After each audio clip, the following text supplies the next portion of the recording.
Before I start the video, quick flash warning, this is a speed paint. If you're sensitive to flashing lights, maybe just look away if you just want to hear me reading.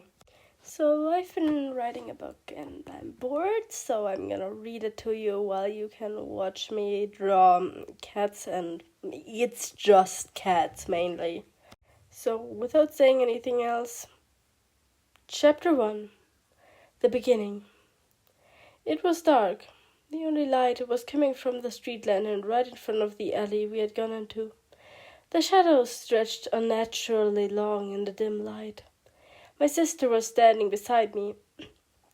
Overhead, the crescent moon shone not much brighter than the few stars visible in spite of light pollution.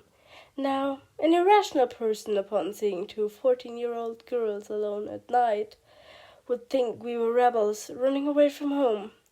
They'd be correct. Well, mostly. We had good reason to run away. We were raised in a cult, my sister and I, but that information is irrelevant.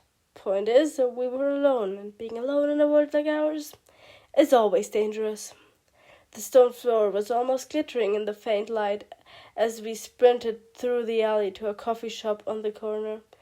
It was night, so of course the coffee shop was closed. We continued running, not sure from what exactly we wanted to get away, except that we couldn't be anywhere near our parents. The city was surprisingly silent. No cars, no other pedestrians, not even a breeze to cool down the remaining summer heat that was still present in the air after sunset. It had been so hot that I could practically smell the heat in the air. It was almost uncanny, like the city was alive, just sleeping. I tried not to think about whether or not a city was sentient too much, rather on keeping Rose from doing something incredibly stupid. My twin sister had always been the troublemaker. The street lanterns flickered ominously. We had to find somewhere we could stay for the night, but that wasn't gonna be an easy task, especially considering we were 14 and nobody would believe two teenagers that they're running away from an actual cult. So we continued to walk, not running, not strolling casually, at a normal pace that wouldn't raise any alarms, but also wasn't slow enough that my sister would fall asleep and complain about having to walk slowly.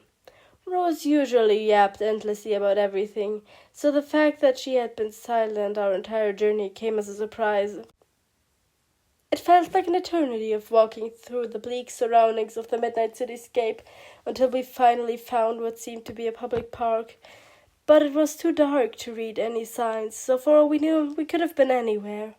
The gates were open, the metal reflecting the faint moonlight. We went inside. The paths were barely distinguishable from the grass in the dim light, and I couldn't see where we were headed anymore. There weren't any trees, but oddly enough, there weren't any streetlights here either, so no way to see anything. I could barely make out my own hands. It was that dark. Mother and father had always told us not to go out at night when we were younger.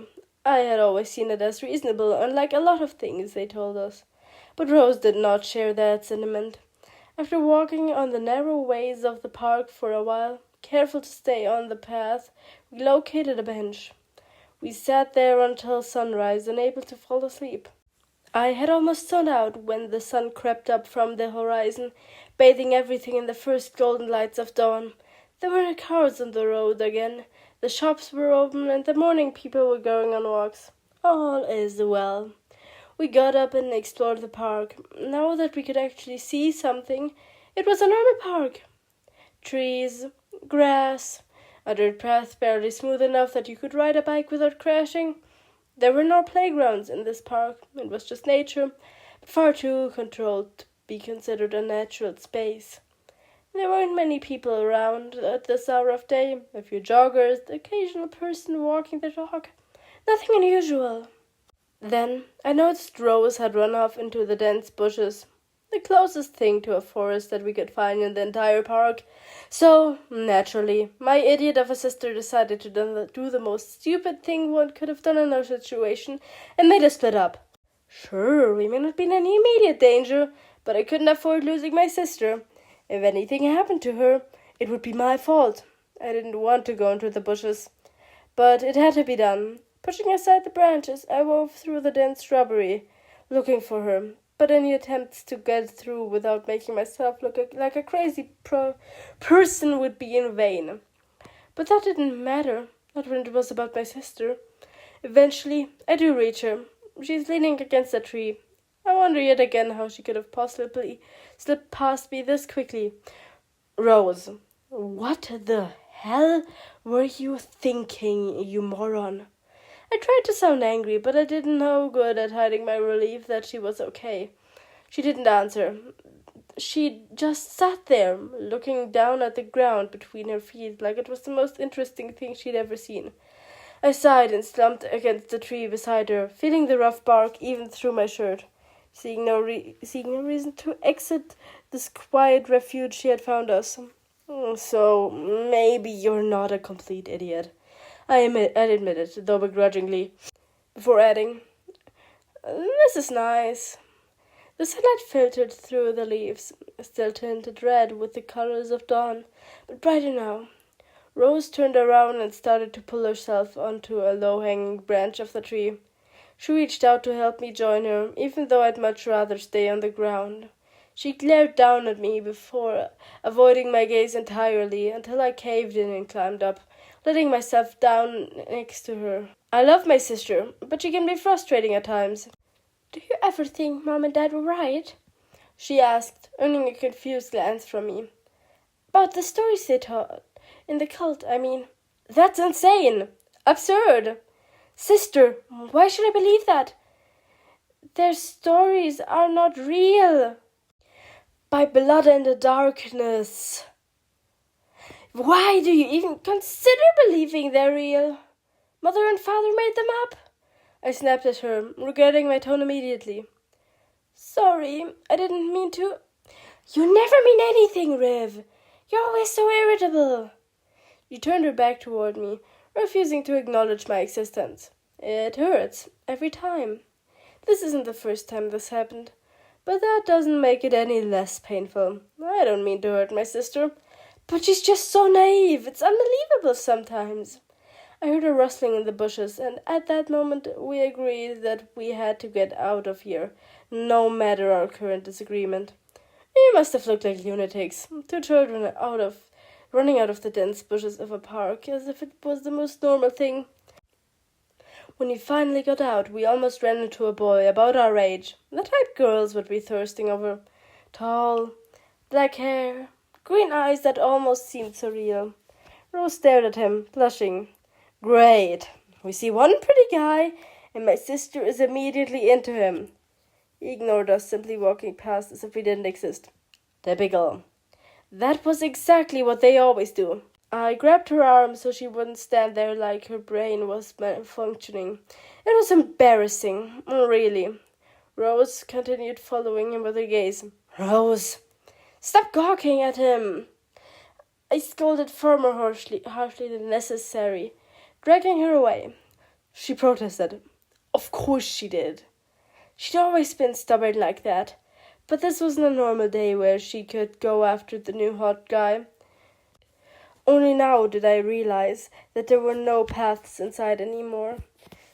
I didn't think that we had gone that far through the bushes, but then again, it was easy to get lost when all you can see is thick leaves, your own hands, and the tiny patch of ground beneath your feet. My sister was, of course, excited because we'd spent most of our lives without any real social interactions outside our cult. Rose didn't have issues meeting new people. But now was not the time for socialization. "River, he's hot, okay?" I simply rolled my eyes. Rose said it about a lot of people, yet the girl had never had a single serious relationship. It took us a while, but as soon as we were back on the paths, it was easier to find a way out of the park, the opposite side from where we entered last night. I wasn't sure how exactly I knew that, but at the moment I didn't care about logic. All I cared about was finding someplace else to be.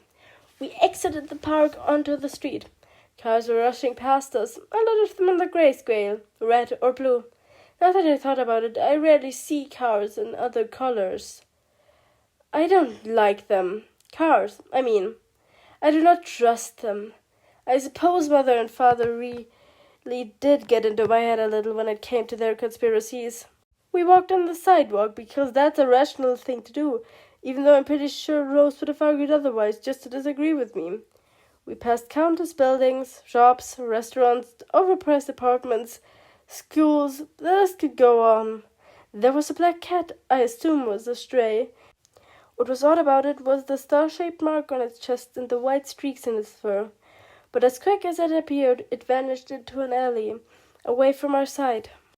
"We should steal a car," Rose said, completely unprompted. "We really should not steal a car, Rose. We can't even drive," I responded, trying to keep the lingering frustration from seeping into my voice. "How about bikes?" she suggests, clearly not understanding that we couldn't just steal something. I decided not to even bother arguing with her, other than shaking my head as to at least let her know I heard her, because if I didn't, she would get louder until I acknowledged her. Rose started kicking away stray rocks on the sidewalks. It was a childish thing to do, but at least it wasn't dangerous, or as annoying as pretty much everything else she did. And it did not involve stealing. Rose does not have a habit of stealing. She usually doesn't go through with her intrusive thoughts. There, one good thing about my sister. I looked away for just a second too long, and my twin was already trying to climb a street lantern. "Seriously?" I said, completely unamused by her behavior. Rose acts like a hyperactive toddler on crack more often than she'd ever admit. It would be cute except for the fact that she's 14 and should be at least a little more mature. So, how do we get food? Not like I could just poof. She waves her hand dramatically, and money would appear. Wow, I'd never thought you'd actually be reasonable. I wasn't even sure if I was being sincere or sarcastic. I knew my sister wasn't actually stupid. She could be pretty reasonable when she wanted to be. The problem is, she rarely wants to be reasonable. As much as I hated to admit it, she was correct about this. How were we going to get food? Perhaps we could beg, but that would be pathetic, and I value my pride enough not to literally beg for food from strangers. We were sure as hell not stealing anything, no matter how much my dear sister insisted might be a good idea. Throughout all this, we never ceased walking. I'm honestly surprised Rose hadn't somehow managed to walk into a street lamp. But enough slandering my sister. There's much more important stuff than whatever that idiot has done in the past.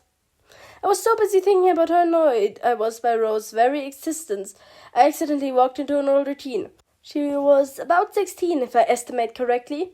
If I had a coin every time I accidentally ran into a person my sister finds attractive today, I'd be 2 coins richer and we'd probably be able to afford food, but the universe doesn't give money for weird coincidences.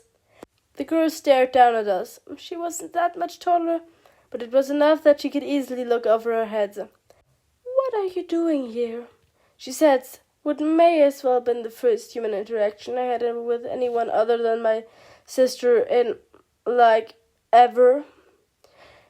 "Running away from our parents, who ran a cult," says Rose, not even trying to come up with a better explanation. Makes sense. That was not the reaction I'd expected from her, and my expression must have given it away. "Who are you?" Rose asked, because clearly I was currently too incompetent to have a conversation. "I'm Willow," says Willow. "So, you're a tree?" "I'm Rose, and this is my sister River." "I'm not a tree," says Willow, who's definitely not a tree and will never be one. Yeah, so that was it. That was everything. I finished the chapter. This is completely unscripted. I just had some more time left. So I'm just gonna talk about nothing because I don't know. I don't know what to talk about. I'm not a talking person. I don't like talking. Except I probably do because I am doing it right now. I actually enjoy talking. Wow, I'm really just talking to myself. Anyway, I guess bye? I'm pretty sure nobody watched till here. Yeah, if you're even seeing this, goodbye. Yeah. Yes. Bye.